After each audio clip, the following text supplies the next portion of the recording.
Welcome to this episode of Learning is the New Working. I hope you're all staying healthy and strong, and I really appreciate you taking some time to listen in to this episode. It's part of our Season 6, which we're calling From What If to What Now, where our aim is to learn from and share innovation, best practices, helpful ideas, and useful resources spawned by this very abrupt shift in our lives and work practices, and to create a sense of community and connection in a post-pandemic world.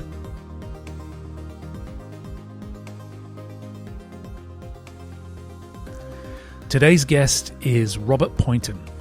Robert describes himself as a designer of learning experiences, and he designs and facilitates workshops and retreats, often focused on leadership or creativity, and often at the Oxford Saïd Business School, where he's an associate fellow.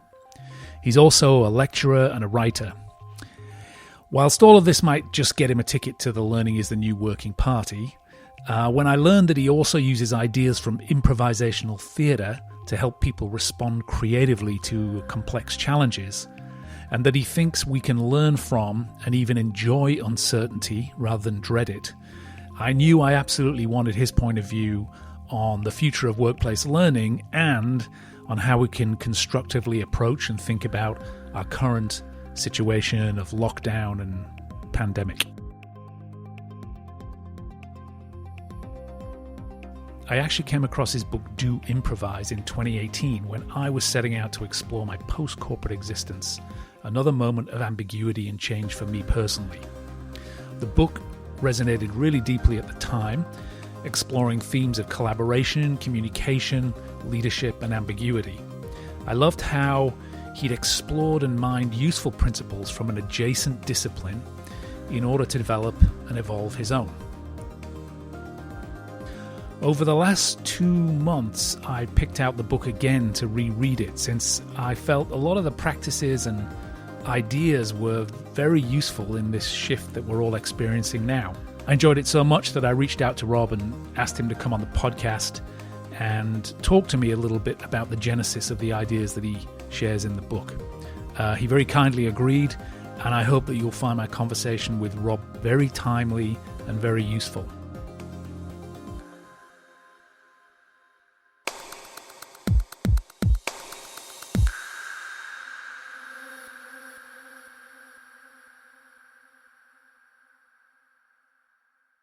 Hi, I'm Robert Poynton. Today is Thursday, the 14th of May, and I'm talking to you from Oxford. Great. Welcome, Robert, to Learning is the New Working, and thanks so much for sharing your time and your work with us today. First off, how's everybody doing? We're here in lockdown land. Everybody safe and well with you? Yep, everybody's good. I'm here with all my family, my 3 kids and my wife, so we're all doing very well, yeah. Great. Well, we usually start with a few quick questions just to sort of sketch out your work practice and get to know a little bit about what you do and your career history. So with your permission, we'll just dive in. Yeah, let's go for it.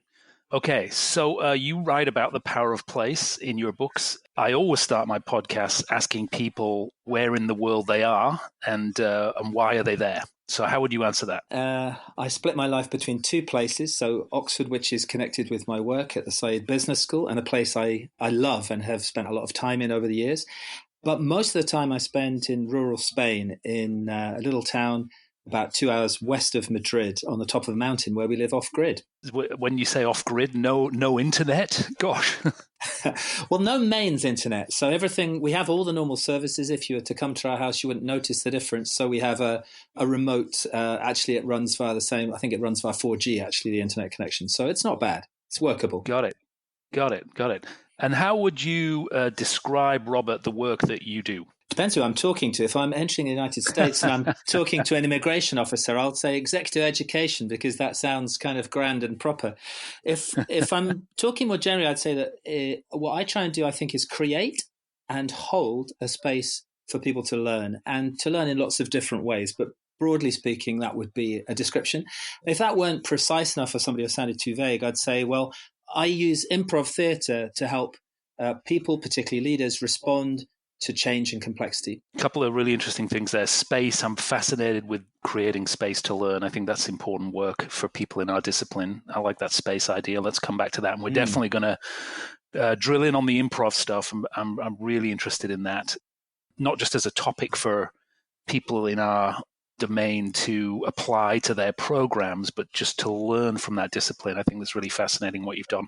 That's what we're going to talk about. What did you study if and when you went to college, and how does it relate to the work that you've ended up doing in your life? Yeah, so I studied here actually at Oxford University at New College, and I studied psychology and philosophy, and I learned a lot from that, which has affected my work, probably not in the way my tutors would have thought. So I think from psychology, I learned that actually there's a limit to how much we can explain of our experience with data and models. And from the philosophy, I would say that I learned how important it is not just to think well, but to understand how you think and why you think the way you think. So it's been hugely influential, not directly relevant. How do you feel about this sort of cross-discipline thing? That's two fields of study that don't always go together. Did it teach you something about how disciplines can learn from each other? I think it taught me that at Oxford University they haven't learnt how disciplines can learn from each other, because I was taught as if I was just doing the one or the other. I was taught philosophy as if I was doing politics and economics, and I was taught psychology as if I were only doing experimental psychology. So in a way it taught me by its failure, if you like, to integrate and connect. And it set off in me a great hunger to see how different disciplines could inform each other. And I could intuit even then the richness that I was missing, and I was frustrated by it. But it proved to be a very useful experience because it gave me energy and motivation for later self-study. Just an aside here, I actually studied at Essex University, and very, very different kind of institution. And in my first year, we all did this program, if we were in an arts or humanities discipline, called The Enlightenment. You looked at philosophy and art history and literature and math and science all through this lens of one period in time. And so it's kind of like I had an opposite experience. I was kind of immediately kind of shoved into a world where it was not only considered good, but kind of essential to look sideways and learn from other disciplines. Well, yeah, I mean, if I may, there's a couple of things. I did a project not so long ago with the leadership team at Essex University. So I've kind of got to know it a little bit. And I think it's very interesting. It shows us two things. One is that that actually you can get stuck. And I think Oxford in many ways is stuck. That's both its flaw and its virtue in different ways.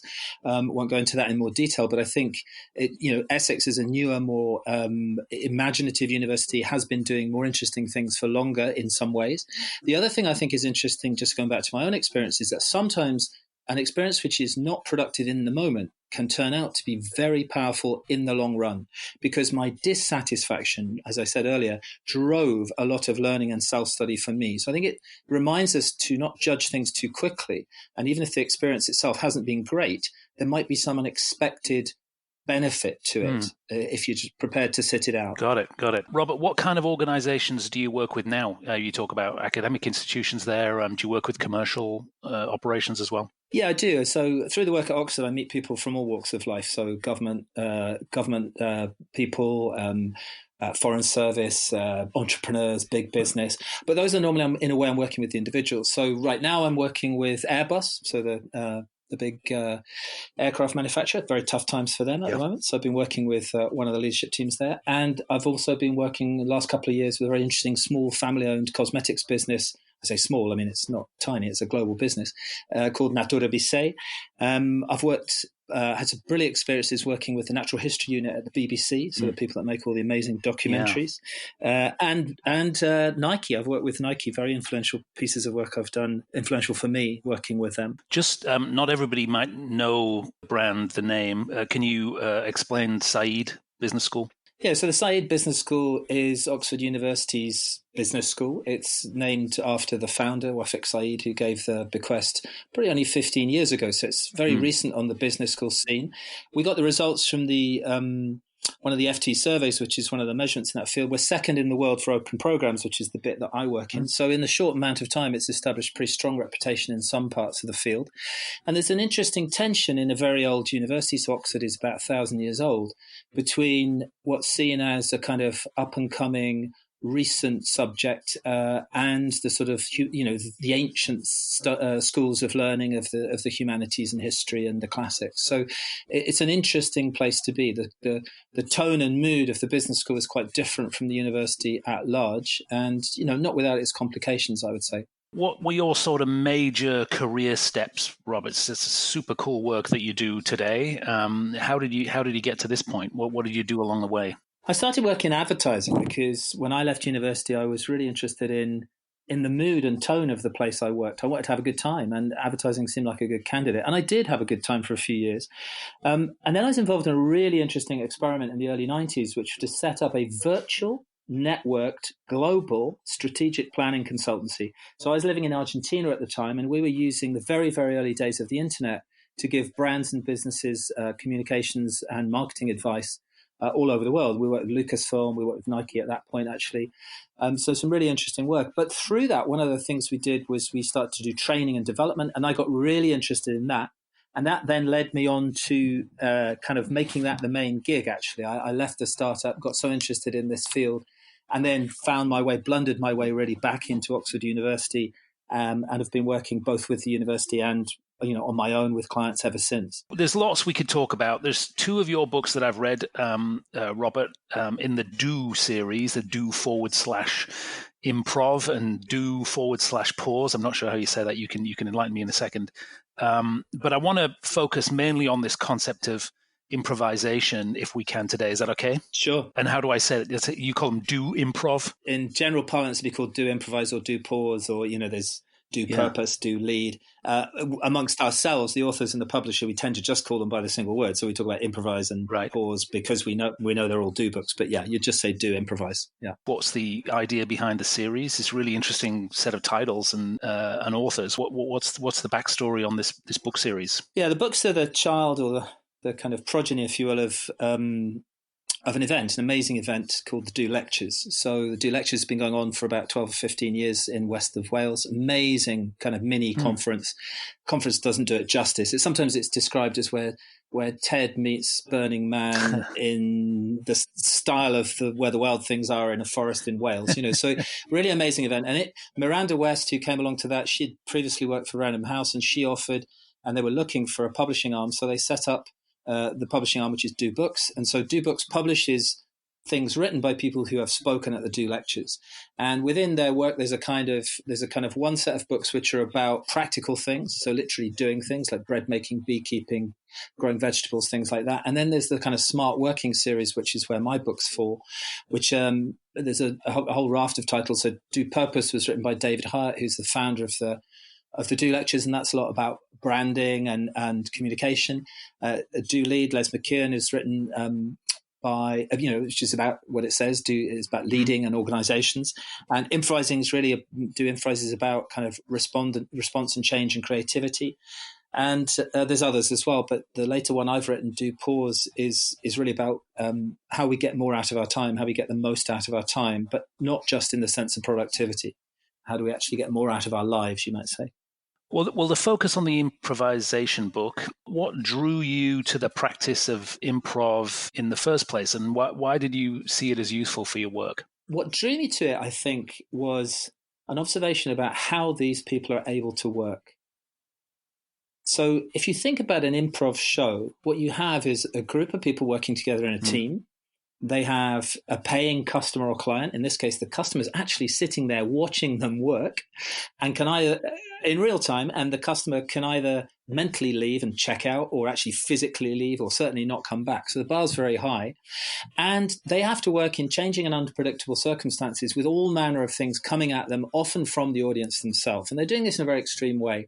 And so I realized, I think, that this is a version of what we all do. If we all think about our own work in some way or other, we're trying to produce a product or a service, or in their case, a story that satisfies a paying customer, whilst none of us work alone. Even if we're sole traders, we're still collaborating with colleagues and with clients. So we're working together to produce something. And all of us have to deal with the unpredictable, the unexpected, the shortcomings, the difficulties, the failures that everyday life throws at us. So I saw in this playful, fun, imaginative world something that we could delve into. And the question really that's driven it is, what can we learn from those people? What do they know that enables them to do what they do in their particular circumstance that we could extract from there and apply in our own world?